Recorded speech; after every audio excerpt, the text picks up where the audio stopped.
You still breathing? Okay, good. Can you see her? 3 weeks old today. Oh, hello.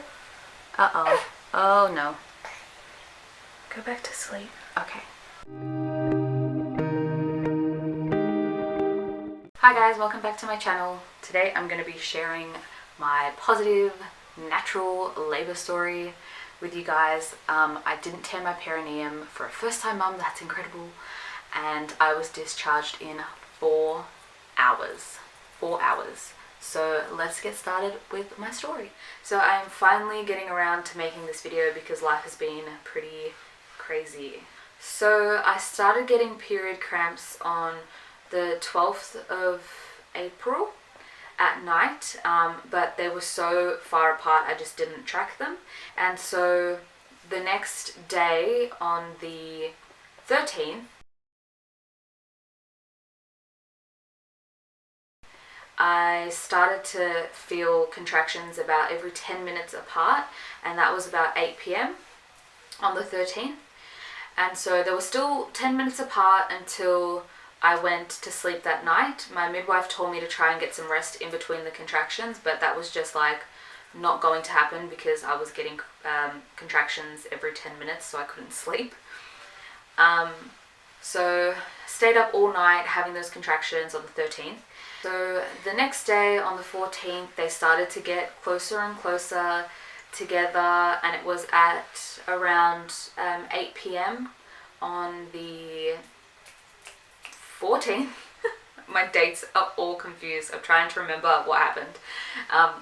So at 8 p.m. they were coming faster, about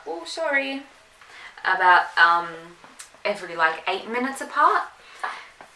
And so throughout the night they just got worse and worse. Oh my god, by the time it was like, I don't know, 4 in the morning, like I was dying. It was so painful. My contractions were coming like every 7-8 minutes.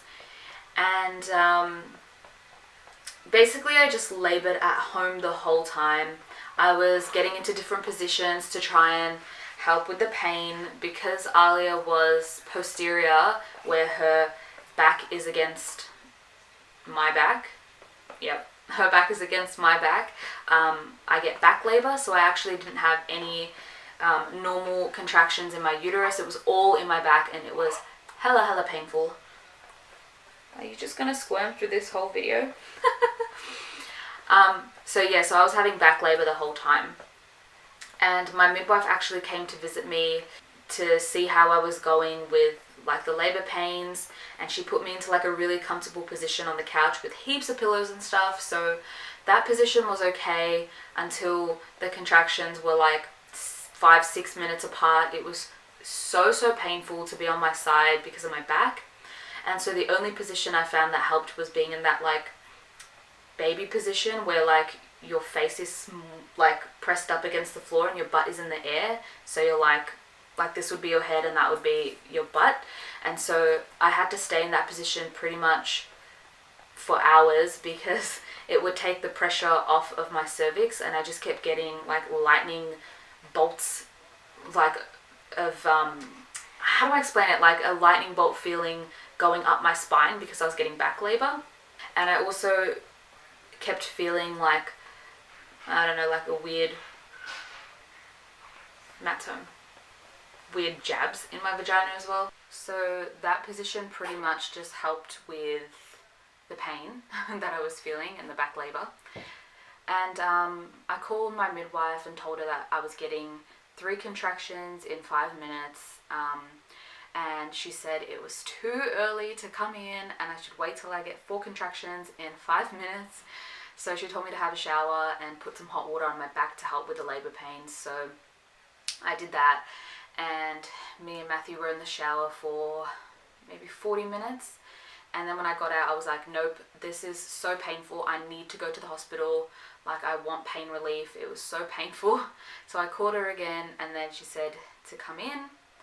And so we went to the hospital, and the contractions in the car were just like, oh my god, so bad, because I didn't have Matt pushing pressure on my back, which he was doing the whole time during labor, so it made it really uncomfortable to be in the car.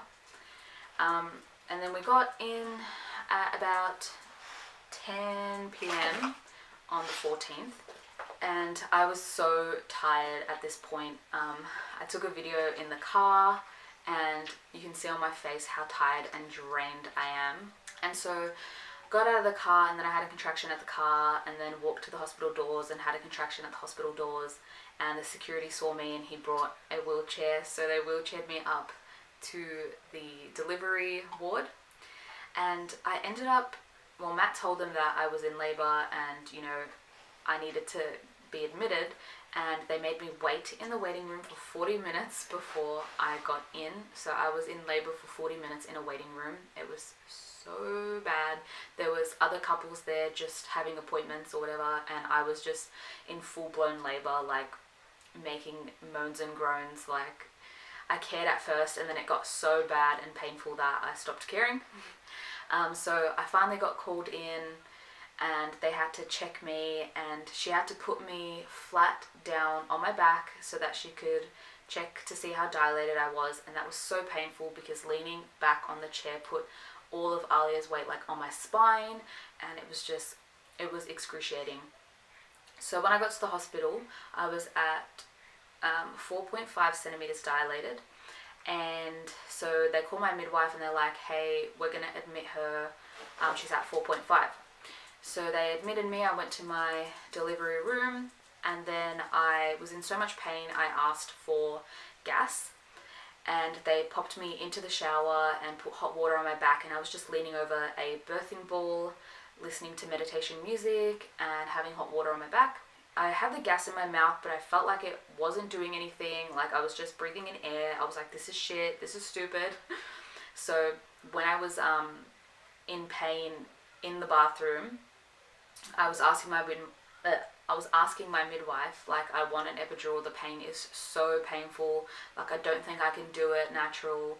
And my midwife was like, no, you can do it. Like, you know, trust yourself, you don't need it. But because all the labor was in my back, which is more painful than normal labor, they told me, she said that she can give me some water sterile injections for my back to help with the pain. So basically she went to go grab those so basically she went to go get those injections for me, and as soon as she left, I told Matt to press the buzzer and tell them that I needed to push. So they came back, they checked me, and after an hour and a half of being in the hospital, labouring at the hospital, I went from a 4.5 to 8 centimetres. And I'd already felt like I needed to push when I was lying on the bed, but they told me to try not to push because I wasn't at 10 yet, which was crazy because my body was like pushing for me. And then they started getting all the stuff ready, like on the table where the baby goes when the baby's born. And I was like, no, I need to push. And one of the midwives were like, okay, let's turn you onto your knees and lean over the actual bed, hospital bed, so that you don't feel like too much pressure down there and you won't need to push. But as soon as I turned over and leaned on the hospital chair, I just had to push. Oh, someone's going to toilet, I think. And so yeah, I just had to start pushing straight away, and I went from like 8 to 10 in like 15 minutes. It's crazy. So at this point, I was at 10 centimeters and I was pushing, and I had the gas in my mouth, and I was like, this isn't doing anything. Like, can you make it higher? Like, turn it up. And then a student midwife who was there looked at the gas, and she was like, oh, it's not on. The other midwife turned it to off instead of like on, and so I didn't have any gas while I was laboring in the shower, which was so shit. I can't believe it was off, and I was just breathing in air the entire time. So I got some gas while I was pushing. I pushed for 5 minutes, and she came out in 3 pushes. Honestly, the pushing didn't hurt anywhere near as much as a labor. Like, the pushing, it was like my body was just doing it, and I didn't really have to push, it just sort of happened. And so it took 2 pushes to get her head out, and then I waited for the next contraction, and then I just pushed her body out. So yeah, it was pretty fast, and it felt good pushing. It wasn't, I didn't feel the ring of fire, which is crazy. They say that you'll feel the ring of fire, but I didn't feel it. She came out so quickly. I think I just didn't have time for her to be sitting there and like stretching, so that you can feel the ring of fire. Anyways, yeah, so that's how she came out, nice and fast. And I didn't tear my perineum. I didn't have any first degree or second degree tears on my perineum, which is so good. I can't believe that for a first time mum, I didn't tear my perineum. That's so crazy. I was so scared that I was gonna like tear all the way to my butthole. Also, I didn't crap my pants. Well, I wasn't wearing pants, but I didn't crap myself, so that was good. That's always a concern. So the only tears I had, which I did not know you could do this, was a tear near my urethra, like on the side of that. And I did not know you could tear like upwards, but apparently you can, and so I teared near where I pee, which I don't know how that happened, but anyways, she said I didn't need to get a stitch, but she wanted to put one in anyways, so I got one stitch for that, and that was fine. Like, I had the gas with me, couldn't feel the stitches, like they put an injection to numb me, and it was a little sting, and she said that it stings more when it's up there near your urethra, and it actually hurts less to get the needle down near your perineum. So if you get a tear down there, it probably won't be as bad. So it was just like a sting, and then the sewing, it was numb, so it was fine. Pushing out the placenta was fine also. It was just like a bit of pressure, and then like a weird blob coming out of you, if that makes any sense. So I got my phone here for some details. Alright, so in total, my labor was 28 hours. That is from when it started at 10 minutes apart to having her. So I was in the hospital for only 2 hours laboring before she was born, pushed for 5 minutes. I had no gas until I was pushing. She actually was born in her sac, which is amazing. Like, when she was being born, her head was still in the amniotic sac, which they say means she's like a lucky baby or something. So in terms of blood loss, the average is 500 mils of blood loss after you have the baby. The amount that comes out onto like the little plastic sheet that's in front of your legs. I lost 100 mils, so they said that I lost barely any blood, which is really, really good. And the midwife said that it seemed like it wasn't my first baby, like I did really, really well. So I'm really happy, and they recommend me doing a home birth next time, so I will definitely be doing that. In terms of the bleeding and stuff afterwards, I bled pretty heavy for the first 2 days, and then for a week after that it was like the first or second day of a period, so really light. And now by 3 weeks I have no bleeding at all. It really it stopped at 2 weeks, and then I had like the tiniest bits of like brown blood on my pad, and that was like randomly it would like happen during the day. It wasn't like all the time. It was like I would do something and then a little bit would be on there if I moved too much. Also, going to the toilet, I know they say that it's really, really painful to take a poo after you have a baby. That wasn't the case for me. It just felt weird down there, like different. Like, I can't explain it. Like, because I had that stitch at the top, it almost seemed like they had stitched it different to how I was, if that makes sense. Maybe like a little bit tighter or pulled together, and so I felt like it was just a bit too tight at the top. But the stitches dissolved now and I feel fine, and yeah, going to the toilet to do number twos never hurt, but peeing as soon as you have the baby was so painful for me anyways, because I had that tear right near my urethra where you pee. The pee is acidic, and then it goes over the cut, like where the stitch is, and it burns so bad. Like, it hurt more than pushing out the baby. Like, that's how bad it hurt. So it only hurt for the first day, and then like when I got home from the hospital, I had a shower, like I peed in the shower just so the warm water from the shower would help dilute the pee and then it wouldn't hurt. And then the next day I was fine peeing, it didn't hurt. Also, so I was in hospital for 2 hours, and then after having her, it took, I don't know, like half an hour to get the placenta out and stitch, maybe like an hour to get the placenta out and stitch me up.